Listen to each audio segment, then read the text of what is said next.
Hello and welcome to Lean Into Green Telesummit, our collective quest towards sustainability. I'm Jenny Lamorgan, and I'm happy to have with me today Katherine Leonetti. She's Market Manager at Handcrafting Justice.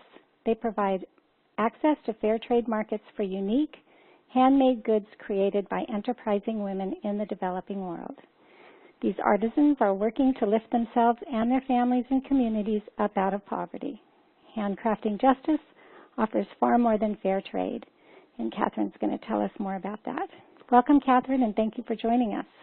Thank you, Jenny. I'm happy to be here. Thank you for interviewing me.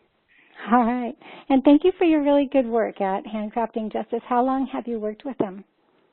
I've been with Handcrafting Justice for about a year, and the organization has been around for about 16 years.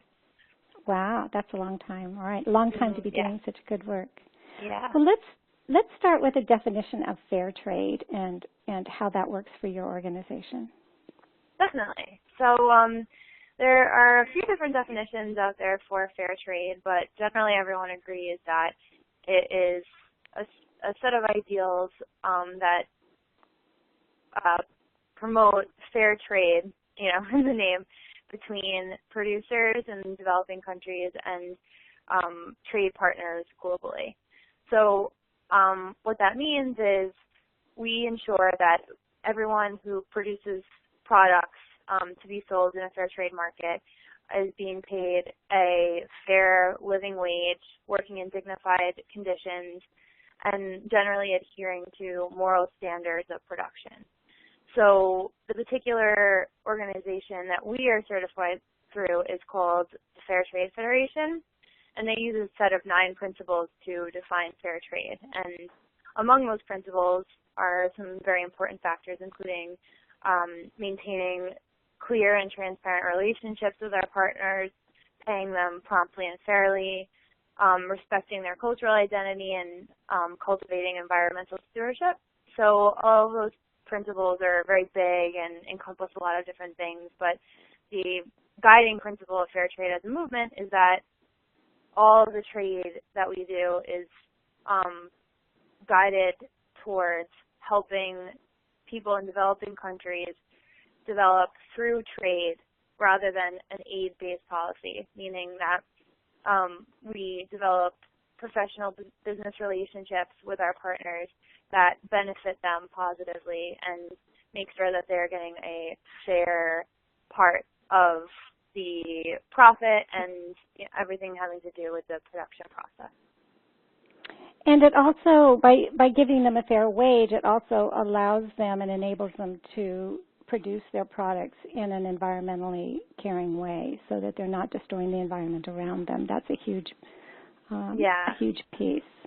Yeah, and in general, the principle of cultivating environmental stewardship is based around the idea that future generations and the rights of future generations should never be sacrificed by the current generation, meaning that everything we do as sort of organizations and producers should be conscious of future generations and making sure that we do not use our resources in an irresponsible way that then sacrifices the ability of future generations to live happy and productive lives. And that's very much the definition of sustainable development.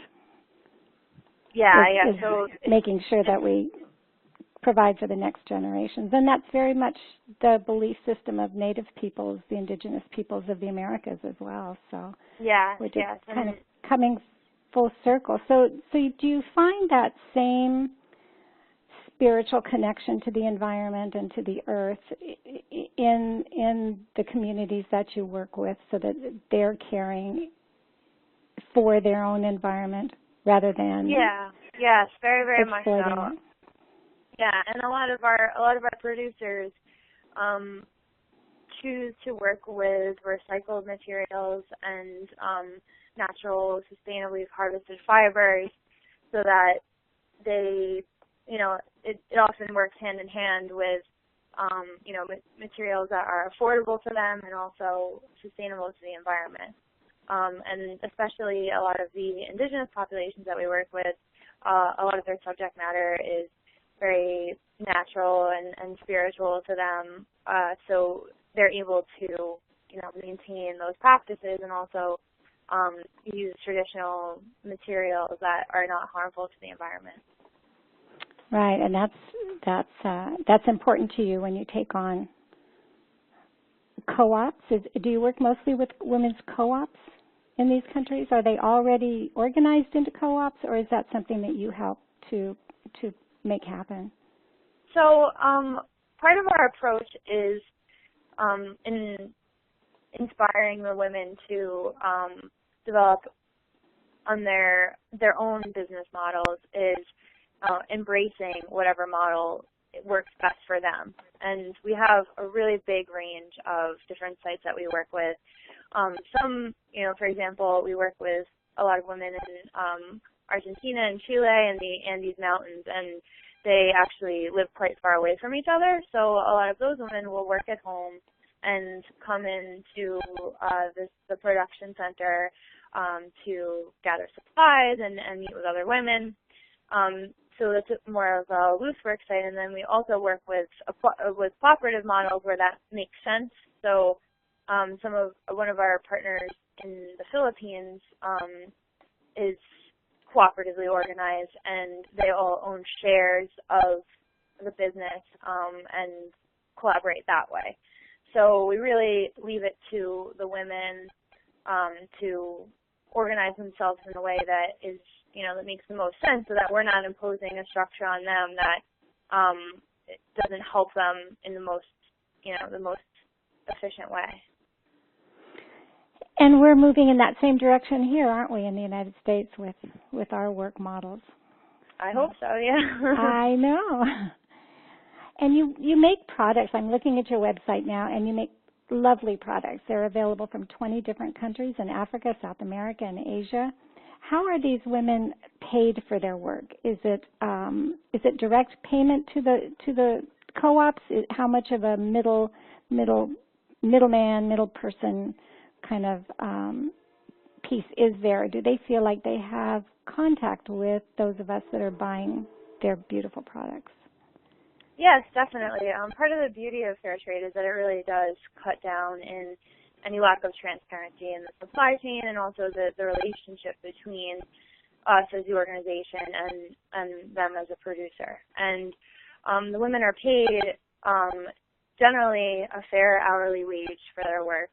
In some cases, for example, the retail art, which are more works, they're more museum quality works of art that the artisan will sell to us at a price that they determine. But all of the sites determine their own prices. They put together their own catalogs of the products that they've made, and we select from those catalogs and buy directly from the artisans. And most of the sites are managed by people who are artisans at the sites, or were used to be artisans at the site and now train other people and manage the operations. And we also are connected to the international network of the Sisters of the Good Shepherd. So they get additional funding from the organization to provide other services to the community sites. So we also have that connection with a sister who lives at the site and helps advocate for the women to the organization to make sure that they're really getting what they need. So in terms of payment, it's really directed by the women that either live and or work at the site, and they set all of their own prices so that, we can select based on what works for them and what maximizes the impact of our market for them.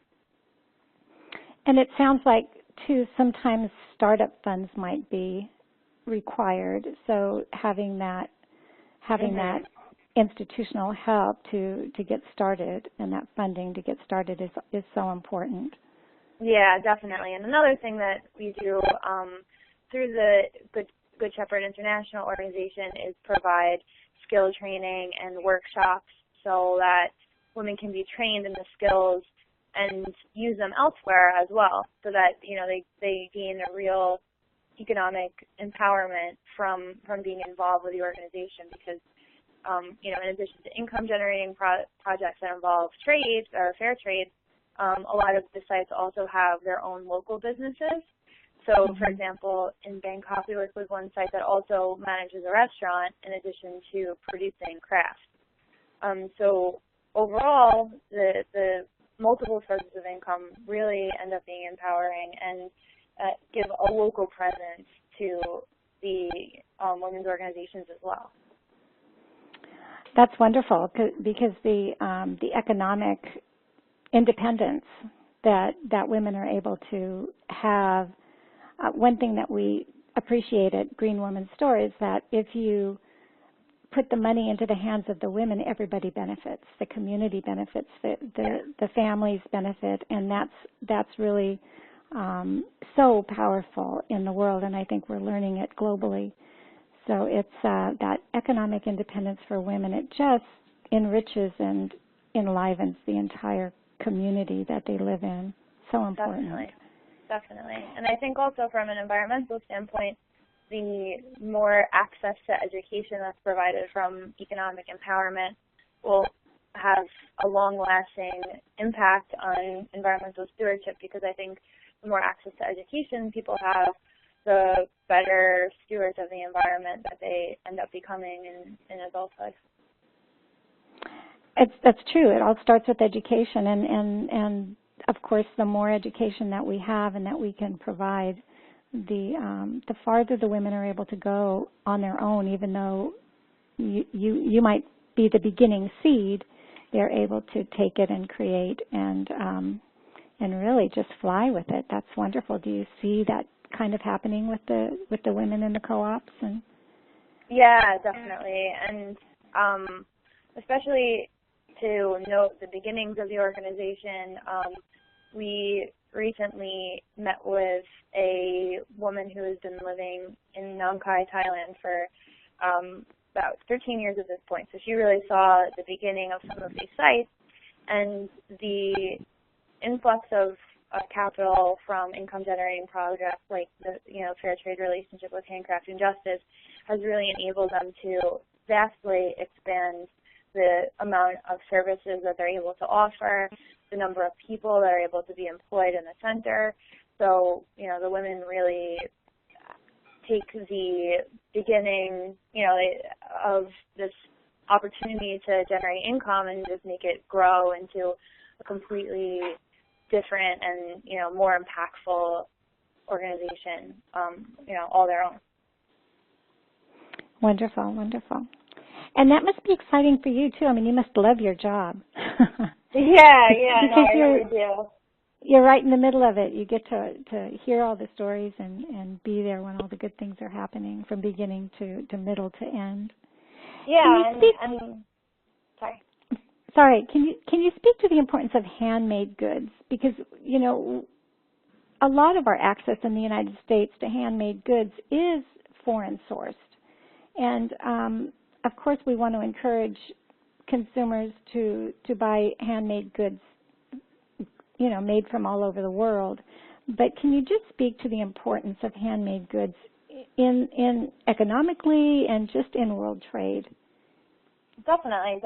So, first of all, the part of the beauty of a lot of the handmade items that we have is that the women who make them already had skills when they started working for Handcrafting Justice. So, for example, in Thailand, many of the women already were extremely skilled weavers, and they make a special kind of cloth called matmi that is an indigenous weaving technique. In addition to that, embroidery techniques from some of the migrant hill tribes in Thailand is also featured in a lot of our products. And the importance of it to these women is really huge, because they get to use a skill that is really close to their identity, close to their cultural upbringing, and it's profitable for them. So I think it makes a really big contribution to keeping these skills alive in the world, because in a lot of the urban sites, many of the women don't have those skills growing up. So, giving people the opportunity to use these skills and really benefit from them will, help them be passed on to the next generation. And I think that's really important from the cultural identity standpoint in the 9 principles of fair trade. And in addition, I think that the quality of work is really important for the women, because, in a lot of other opportunities that they would have to work, a lot of the women are forced into prostitution or, work very menial jobs.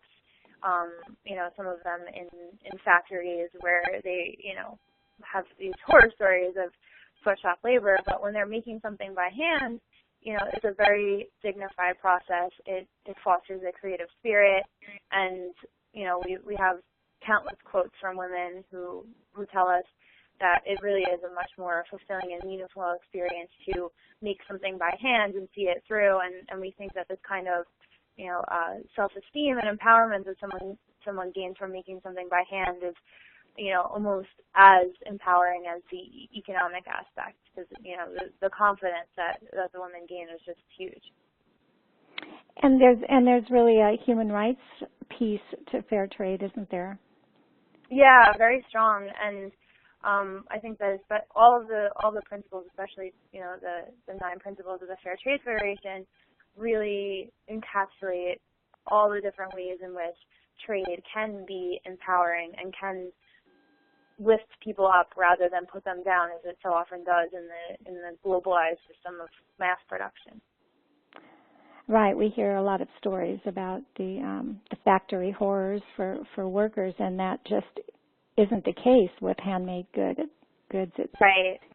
Definitely. Really and, one thing that, in the process of becoming a member of the Fair Trade Federation, there's extensive documentation of what kind of conditions the workers have access to, and part of the environmental stewardship aspect make sure that they're not dealing with toxic chemicals, that all spaces are well ventilated, and the environmental and the human rights component really go hand in hand, and that's part of what's so beautiful about the movement. Very nice. For those of us on the consumer side, we hear the terms ethical shopping, eco-fashion, those kinds of terms. Can you talk about ethical shopping and what that means? Yeah, definitely. So the concept of ethical shopping is really based on the idea that consumers should be morally responsible for the purchases that they make. So, really being conscious of how what you're buying affects people, affects animals, affects the environment, and what you can do by, quote unquote, voting with your dollar to make sure that, harmful systems are being reformed, and that producers realize that there is a demand for ethically produced products. So, we always encourage people to really ask questions about what they buy, to really try to investigate as much as possible, where the products are coming from and how they're made, and what all the implications are. And, if you find that a company that you've been shopping with is systematically oppressing people or systematically abusing the environment, that you should really consider divesting from those companies, not, ceasing to purchase from them entirely until the things that you're buying, or like what your money is going to, is contributing to a more positive version of the world than a negative one. And another thing to note in this whole discussion is that, and I'm sure coming from a green background, you're all too aware of this, that a lot of times the better choice is to not purchase anything at all, that sometimes we can overconsume. But one of the great things about fair trade is that you're not just consuming something. You're actively helping someone when you purchase a fair trade item, because every dollar that you spend towards fair trade will contribute to positively affecting the life of another person. And that's the beautiful piece. It's that philanthropic piece of shopping, of ethical shopping. You know, you really are being a philanthropist when you're adding a piece of art, whether it's to your house or whether it's to your wardrobe. You know, these really are pieces of art, especially when you speak about the traditional indigenous weavings and the cultural background of the methods of these artisans. You know, this is we're wearing art, and it's just so beautiful, and it's so much a piece of culture worldwide. You know, we kind of get caught up in consumerism and owning more and more and more, when a few wonderful pieces just enrich our lives so much. And the colors, you know, I'm looking at your website, the colors are just so rich and so beautiful. And even though the dyes are all environmentally safe and you know, safe for our bodies to absorb and safe for children, and you know, all of those beneficial aspects of fair trade products, basically. And when you talk about moral responsibility, I think websites like yours, shopping websites like yours, you make it easy for us because you give us that information, you know, information on the artisans, information on the dyes, all of that we are concerned with these days. Yeah, definitely. And I've been noticing more and more that it is becoming a lot easier to find, you know, certified organic products and fair trade products. So, you know, I think that it's a really interesting moment in the development of ethical consumerism, because I think that, you know, 50 years ago it might not have even entered someone's mind, or, you know, anywhere near as much as we're able to learn about it now through an online presence and the ability to communicate to a lot of people. I think that's true, and I think it's true, too, for businesses. They certainly, I mean, 20, 25 years ago, we never thought that we'd see corporations taking into consideration the environment when they were, you know, manufacturing and producing. And right. So, and now, really, with our consumer power, we're making all of these changes. We're really going in a positive direction in the world, and and it's happening globally, and it's happening from the grassroots up. You know, so I think that we're all going to be just fine. So I think, you know, businesses like yours, I think it's, you know, you bring the good news, and you make it all so visible and so beautiful. So thank you. Yeah. So tell me about the effect of socially conscious branding. I saw those terms on your website and thought that would be, I would like to know more about that. Yeah, definitely. So part of what we try to do as a company, as a nonprofit, as a brand, is to spread the word about what we're doing and make people aware, like what we were talking about before, that there are better options available, that, you know, you don't have to shop goods that are produced in a sweatshop, that fair trade provides an ethical option. And, you know, part of our mission and part of the principles of one of the 9 principles of fair trade is to spread the word about fair trade. So the presence of socially conscious branding helps conscious consumers make better ethical purchasing decisions, and it also exposes people to the existence of our movement as a whole. And we're also very wary of, you know, the concept of greenwashing, or in our case fair washing. So that's why we are really dedicated to membership with the Fair Trade Federation, and, you know, support other certification and membership organizations like it, because it creates a set of standards that really sets the bar high in terms of, you know, an ethical producer relationship. And when people, you know, see the Fair Trade Federation logo or the World Fair Trade Organization logo, they know that there are a certain set of principles behind what they're buying, and, you know, also a certain set of standards that are, you know, really strictly adhere to by as members, and we believe in it. Not only do we put the label on our product, we believe in our product, and as a community, it's a very dedicated group of people who are supporting this community and really pushing for fair trade to expand and encompass more things and become a greater part of the market and spread the word. So we think that branding and just getting the word out there through opportunities like this is really important for us, and will only help the movement expand and grow. Now, I had heard about greenwashing, and that, and you can talk a little bit about that, but I hadn't heard the term fair washing. Yeah, and that's more of a term that we use. Right. Yeah, we'll use it amongst ourselves as members of the Fair Trade Federation, and in general, there are a lot of companies that you'll see out there that will identify themselves as an ethical company, which maybe they are, maybe they're not. One of the important things we believe about being a part of the Fair Trade Federation or another organization is that it has a set of exact standards that quantify exactly how fair the relationship is and how ethical it is, more so than just claiming an ethical status when there's no real transparency there.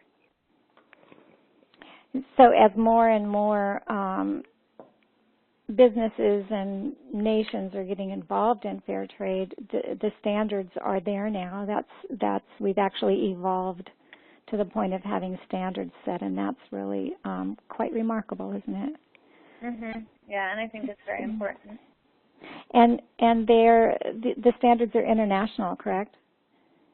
Yeah, so there are a lot of different organizations that do slightly different processes for certification. The Fair Trade Federation is North American based. The World Fair Trade Organization is an international certification. So, each one has a slightly different approach to the certification process, what it requires, and then another process is to actually certify agricultural products as fair trade. So that's a slightly different process than what you do as a member of the Fair Trade Organization, but they're all working under the same guiding principles. Well, thank you for doing this work. Sounds like there's a lot has been done in regards to fair trade, and a lot is being done, and you're certainly at the center of it.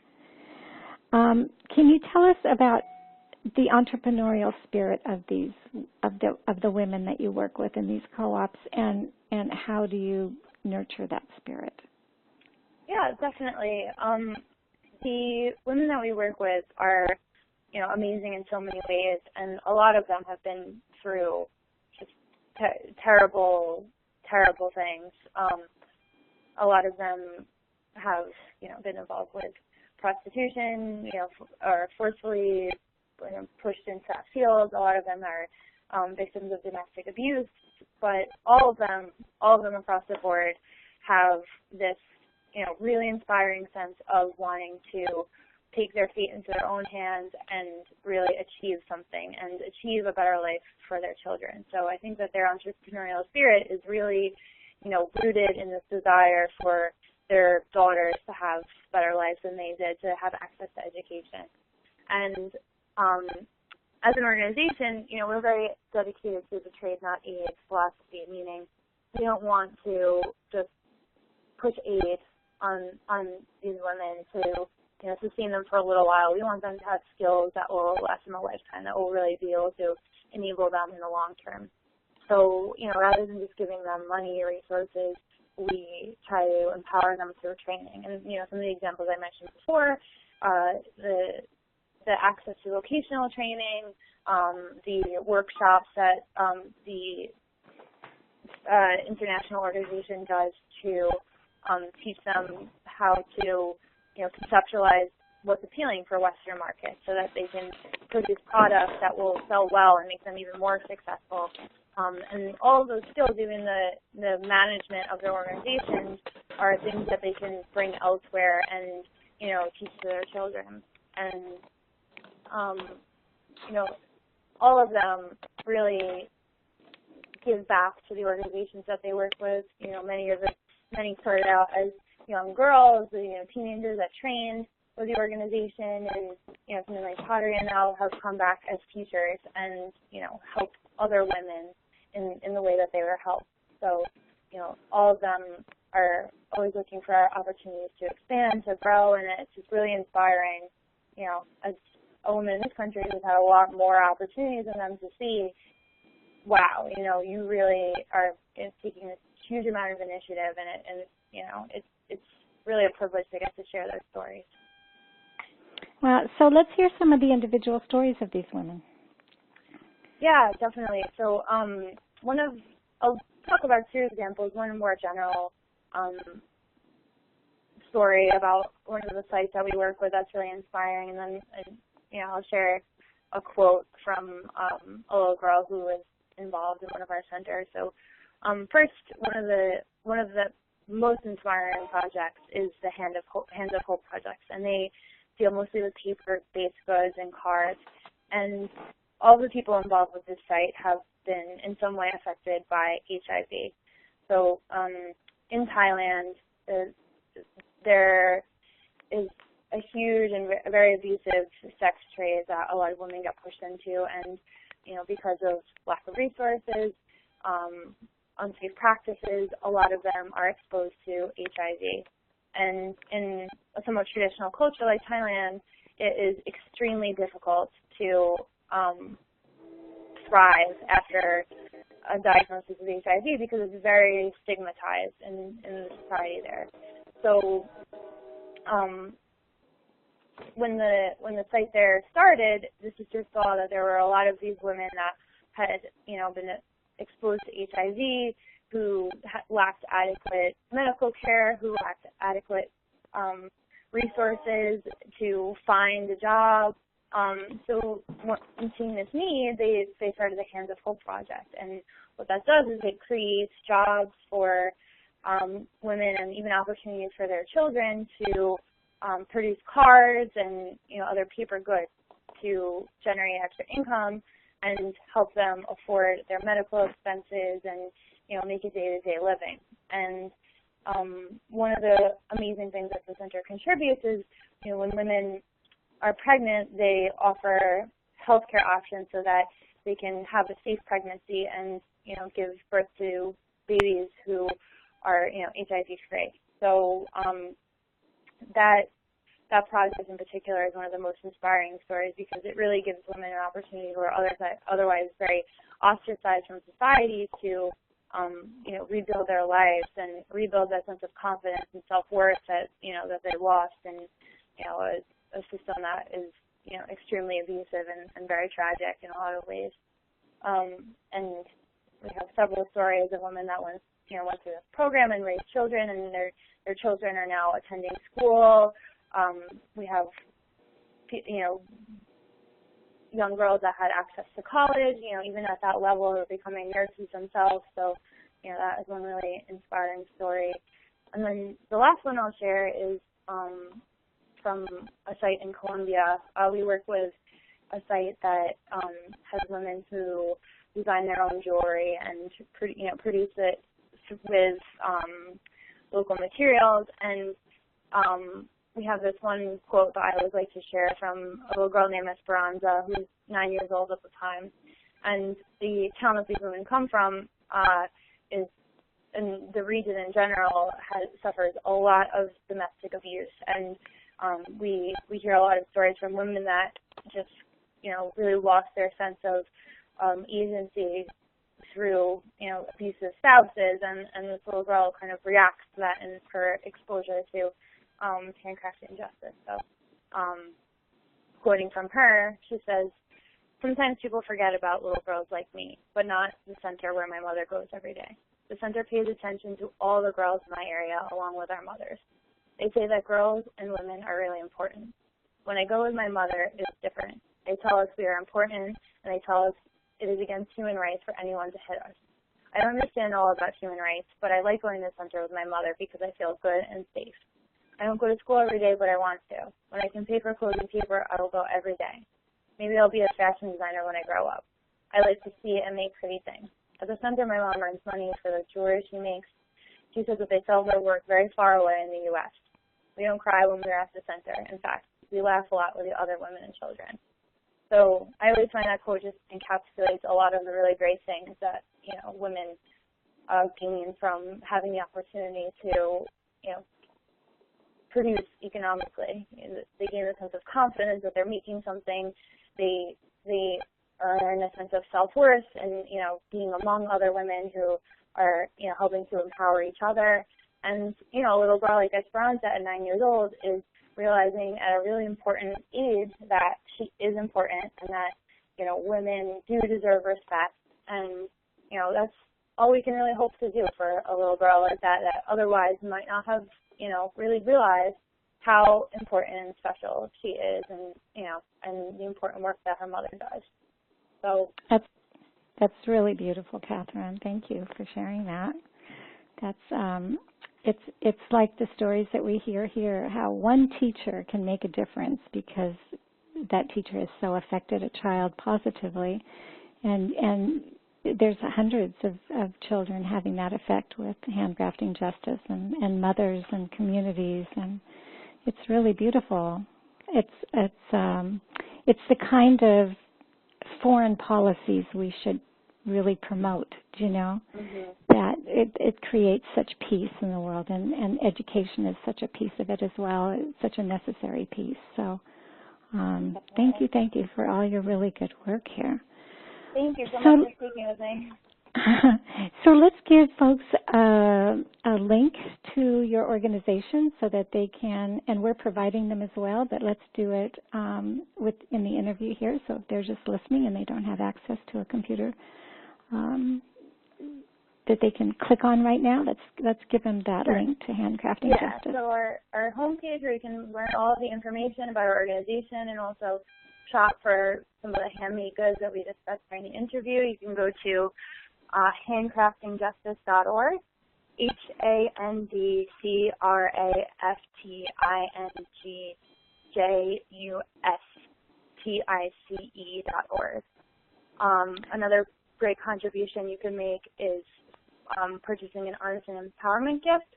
So those gifts do a monetary gift, and it contributes a specific item that's in need in one of our centers right now. So you can purchase a share of a weaving loom.